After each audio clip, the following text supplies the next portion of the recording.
Good morning students. Unit number 6 test and measurement in sports में हमने topic number 1 देखा, motor fitness test. Okay, तो इसमें 50 metre standing start था, 60 metre run and walk, sit and reach, partial curl up, pushups for boys, modify pushup for girls, standing broad jump, agility, 4x10 metre shuttle run, ये सब इसके अंदर था। Okay, और भी इसमें कुछ बात है तो वो मैं आपको बताना है। ओके, तो इसको अपर मोटर फिटनेस टेस्ट भी कहते हैं। एग्ज़ाम में बहुत बारी क्या होता है कि आपको मोटर फिटनेस टेस्ट नहीं पूछेंगे, अपर मोटर फिटनेस टेस्ट पूछेंगे, तो उस टाइम पे आपको ज़्यादा कंफ्यूज नहीं होना है। ओके, तो पढ़ते हैं थोड़ा। Earlier the name of this alliance was AAPHER. जैसे आपर का फुल फॉर्म है American Alliance for Health, Physical Education and Recreation, but now it is known as AAPHER D. Okay, AAPHER D last में आता है। American Alliance for Health, Physical Education, Recreation and Dance. Okay, it is the one of the oldest professional organization in the USA. Its motor fitness test having been a major instrument for measuring motor fitness in American school children for over 50 years. Okay, AAPHER test जो है, जो बहुत ही ज़्यादा पुराना professional organisation है USA में, और ये मोटर फिटनेस टेस्ट जो मेजर इंस्ट्रूमेंट है स्कूल के, अमेरिकन स्कूल हैं और वहाँ के चिल्ड्रन को मेज़र करता है अलग अलग चीज़ों में। ओके, तो ये 50 ईयर्स से चलता आ रहा है। ओके, तो AAPHER fitness test, AAPHER motor fitness test, जिसको हम मोटर फिटनेस टेस्ट भी कहेंगे। ओके, अब बात करते हैं topic number 2 6.2 general motor fitness test. Okay, general motor fitness, जिसमें लिखा है Barrow 3 item general motor ability. Okay, तो अगर एग्जाम में क्वेश्चन पूछा जाए तो दो टाइप के क्वेश्चन होंगे कि explain, describe the general motor fitness test, और describe Barrow 3 item general motor ability. Okay, motor fitness test मतलब अपर फिटनेस टेस्ट, जिसमें 50 मीटर रन, 1600 मीटर रन, और जनरल मोटर फिटनेस टेस्ट, उसमें सिर्फ तीन आइटम के ही टेस्ट होंगे। ओके, जिसको Barrow 3 item general motor ability भी कहा जाता है। ओके, तो स्टार्ट करते हैं general motor fitness test. Okay, जिसको Barrow 3 item general motor ability test कहा जाता है। बैरो क्यों कहा जाता है? क्योंकि ये इन्होंने इन्वेंट करा था।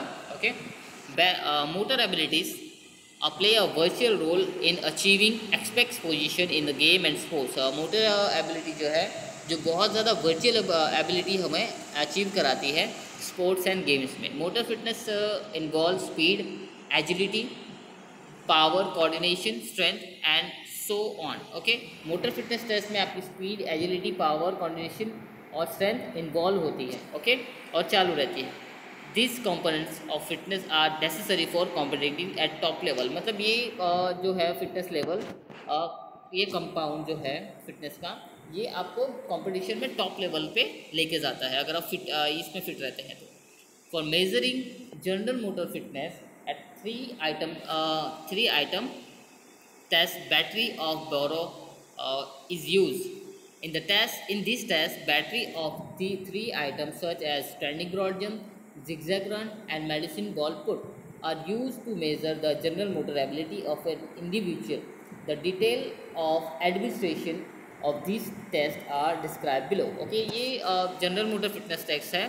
3 item test battery of Barrow use, उन्होंने जिसको बैटरी टेस्ट भी कहा जाता है। Battery of 3 item such as standing broad jump, मतलब इसके जो 3 उसमें है टेस्ट में, इसको बैटरी टेस्ट से बताया जाता है, जो zigzag run, medicine ball put और स्टैंडिंग ब्रॉड जंप। ओके, तो इसका हम पूरा देखते हैं। फर्स्ट है standing broad jump for measuring leg strength. Okay, standing broad jump क्या करता है, ये क्यों करा जाता है? ये लेग की स्ट्रेंथ को मेज़र करने के लिए किया जाता है। ओके, तो इसके लिए क्या क्या चाहिए?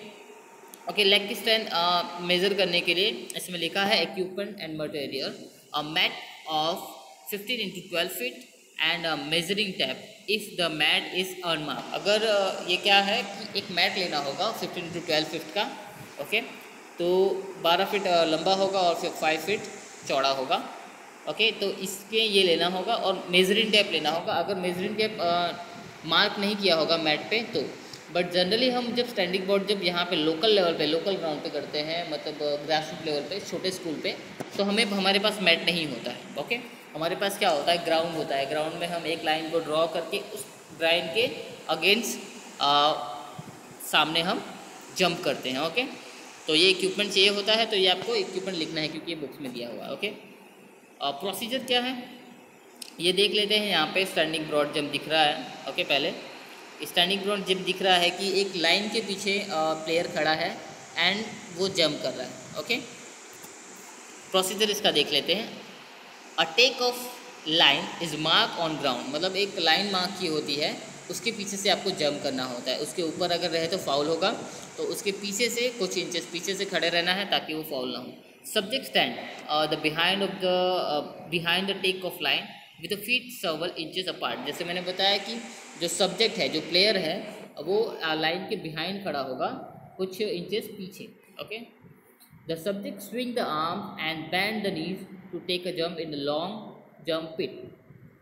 जो सब्जेक्ट होगा, जो प्लेयर होगा, अपने आर्म्स और अपने नीज को बैंड करके, स्विंग करके वो जंप कर सकता है और अपने लॉन्ग जंप को ज़्यादा करने की ट्राई करता है। 3 trial are given in the subject. Okay, इसमें प्लेयर को 3 चांस दिए जाते हैं और इस 3 चांस में the distance is measure from the take off line, the heel or other part of the body that touch or ground nearest of the take of line. All jumps are measured and best one is recorded. Okay, तो इसमें 3 chances दिए जाते हैं। उसमें क्या होता है कि टेक ऑफ लाइन से आपको दोनों पैर को एक साथ में जंप करके वहाँ पे लैंड करना होता है। अगर आपने एक पैर पहले रखा, एक पैर बाद में रखा, तो ये काउंटेड नहीं होता है और वो फाउल होता है। ओके, 3 चांस में आपने एक फाउल कर दिया, 2 चांस और बचे, उसमें भी आपने एक फाउल कर दिया, तो लास्ट जो भी होगा वो काउंटेड होगा। बट आपने तीनों ही करेक्ट किया और उसमें तीनों में से जो हाईएस्ट होगा, सबसे ज़्यादा हाईएस्ट होगा, जैसे अगर आप करते हैं तो 2 मीटर्स करते हैं, 3 मीटर्स करते हैं, कभी फर्स्ट चांस में 2 मीटर किया, सेकंड चांस में 2.5 किया एंड थर्ड चांस में 2.10 किया। ओके, तो क्या मेज़र होगा, 2.10 सबसे ज़्यादा, जो सबसे ज़्यादा होगा वही मेज़र होगा। अगर आपने पहले चांस में ही ज़्यादा सबसे ज़्यादा कर दिया, 3 मीटर्स कर दिया है, सेकेंड चांस में 2 ही मीटर किया है एंड थर्ड चांस में 2.10 किया है, तो आपका जो सबसे ज़्यादा है मेज़रमेंट वही काउंट होगा। ओके, तो ये आपको प्रैक्टिकल में भी किया जाता है, आपको प्रैक्टिकल में भी करना होता है। तो आपको ये ध्यान रखना है कि अभी से ही आप इसकी प्रैक्टिस करना स्टार्ट कर दें तो ये प्रैक्टिकल में आपको हेल्पफुल होगा। धीरे धीरे आप भी सीखेंगे। ओके, तो अगर इसको इस स्टैंडिंग ब्रॉड जंप में कोई भी अगर आपको डाउट लगता है कि कैसे करना है, तो वीडियो देख सकते हैं आप ऑनलाइन या मुझसे पूछ सकते हैं। ओके, अब बात करते हैं जिगजैग रन। जिगजैग रन क्या है, for measuring agility and speed. Agility क्या है, एजिलिटी क्या है कि आप सीधा तो भागते हैं, अगर आप स्पीड अगर अच्छा भागते हैं तो आप अच्छी स्प्रिंटर हैं, बट एजिलिटी मीन्स आप कभी भी कोई भी कमांड के द्वारा कोई भी मूवमेंट कर सकते हैं। अगर आपको अगर कोई कमांडर सामने से कमांड दे रहा है कि आप सामने रन करो, देन फ्रंट में आपको इशारा करेगा, देन राइट में, लेफ्ट में, कोई भी अगर उसके अकॉर्डिंग कमांड के हिसाब से आपको मूव करना है, तो आपकी क्या चाहिए, एजिलिटी की है। आप उस टाइम पे कैसे आपका रिएक्शन होता है, कितना क्विक रिएक्शन होता है, वो आपकी एजिलिटी बताता है। ओके, तो जिगजैग रन तो आपको पता ही है, बट इसमें और ज़्यादा हम देखते हैं। पहले क्या होगा, इक्विपमेंट क्या चाहिए, इक्विपमेंट एंड मटेरियल। पहले तो स्टॉपवॉच चाहिए, 5 obstacles and space in to accommodate the 16 × 10 feet course. Okay, तो देख लेते हैं इसमें क्या है। जिगजैग रन का यहाँ पे पिक्चर्स दिया हुआ है। 16 फीट यहाँ पे लॉन्ग होना चाहिए, 10 फीट ब्रॉड होना चाहिए।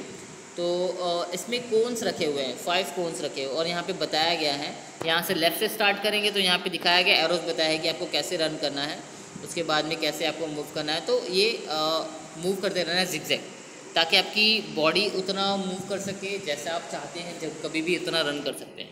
ठीक है, अब इसकी प्रोसीजर पे जाते हैं। The subject being from a standing start on the command to run. Okay, the subject जो सब्जेक्ट होगा वो स्टैंडिंग स्टार्ट लेगा, कमांड जब तक कमांड नहीं देंगे रन का। Okay, the subject run the prescribed pattern started to him as quickly as he can without gasping. Okay, जो सब्जेक्ट होगा उसको इसमें जो बताया गया है, इसमें जैसे डिस्क्राइब किया गया है, वैसे ही पार्ट में रन करने की ट्राई करेगा और क्विकली इसको फिनिश करने की ट्राई करेगा। Okay, 3 complete circuit are run, मतलब ये सर्किट के 3 राउंड लगाने होंगे। Okay, the stoppage start when the command to run is given to stop immediately when subject courses the finish line. Okay, जैसे स्टार्ट करेंगे, ऑब्वियसली बात है कि आप स्टार्ट करेंगे तभी ये स्टॉप वॉच ऑन होगा, और जैसे आप 3 को फिनिश कर लेते हैं तभी ये बंद होगा। The time is recorded to the nearest tenth of a second before running the zigzag and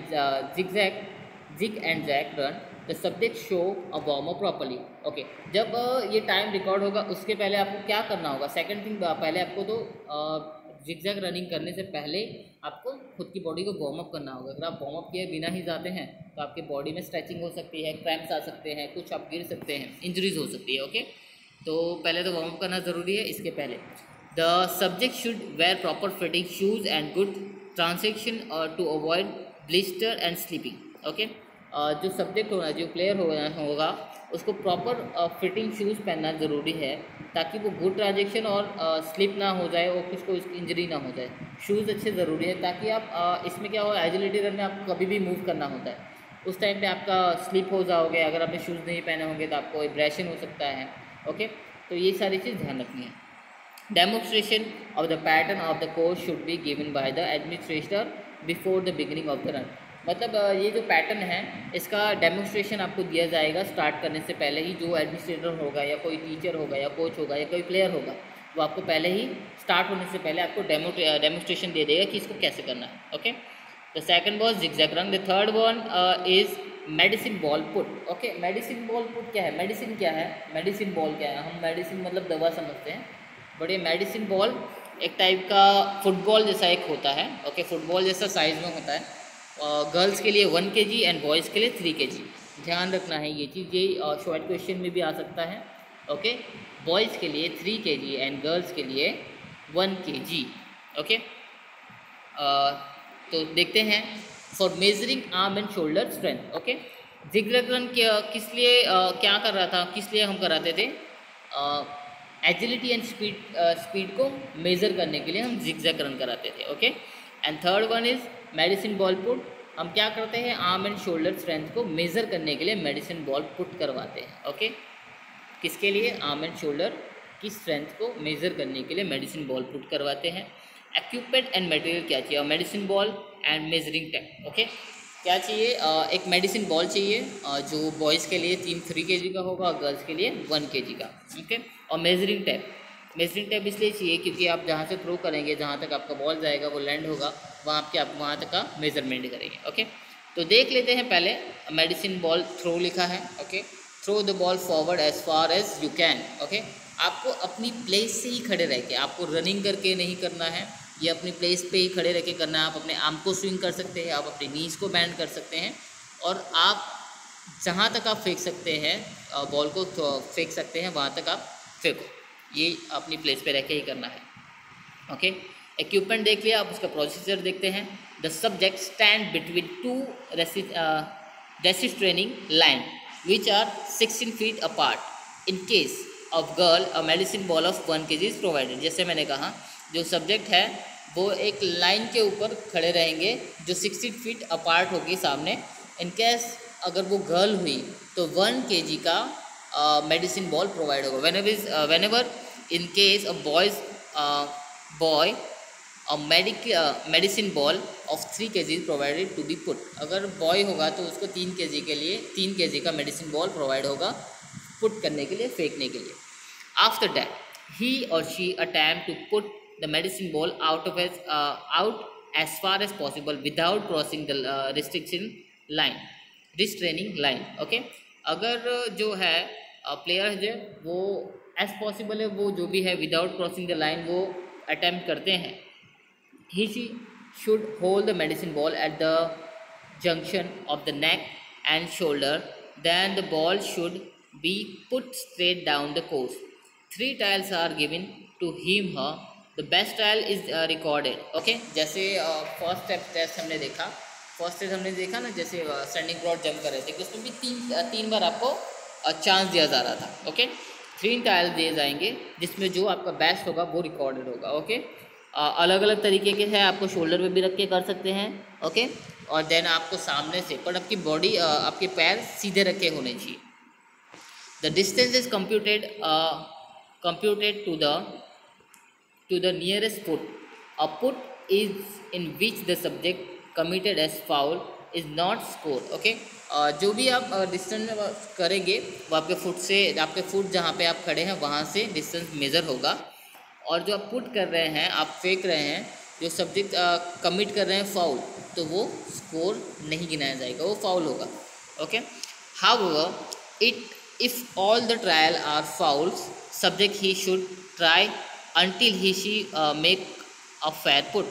अगर तीनों के तीनों ट्रायल अगर आप फाउल करते हैं तो सब्जेक्ट तब तक ट्राई करेगा, ही और शी, मेल हो या फीमेल हो, तब तक ट्राई करेगा जब तक उसका एक भी पुट फेयर नहीं हो जाए, प्रॉपरली नहीं हो जाए। ओके, तो ये रहा मेडिसिन बॉल थ्रो का एक इमेज, जिसमें एक गर्ल थ्रो कर रही है स्टैंडिंग होके, पीछे अपने हाथ को फ्लेक्स करके पीछे लिया हुआ है और अपने नीज़ को बैंड करके, उसके बाद फोर्स का जनरेट करके फिर उसको बॉल को पुट किया है। अगर आप इसको ज़्यादा से ज़्यादा मेज़रमेंट में, अगर ज़्यादा से ज़्यादा दूर फेंकना चाहते हैं तो क्या करना होगा, आपको एंगल डिसाइड करना होगा, कौन से एंगल में फेंकूँ ताकि वो मैक्सिमम डिस्टेंस तक ट्रैवल करें। ओके, तो 45 डिग्री एंगल से आप फेंकेंगे तो एज़ फार एज़ पॉसिबल जहाँ तक आपका फोर्स जाएगा वहाँ तक वो पहुँच जाएगा। ओके, तो ये था general motor fitness test. General motor में सिर्फ 3 ही है, याद रखना है। ओके, क्या क्या है जनरल मोटर में? First is standing broad jump, second zigzag and third is medicine ball put. Okay, इसको बैरो 3 आइटम टेस्ट भी कहा जाता है। ओके, अगर इस टॉपिक में कोई भी डाउट है तो प्लीज़ मुझे मैसेज करें and thank you so much.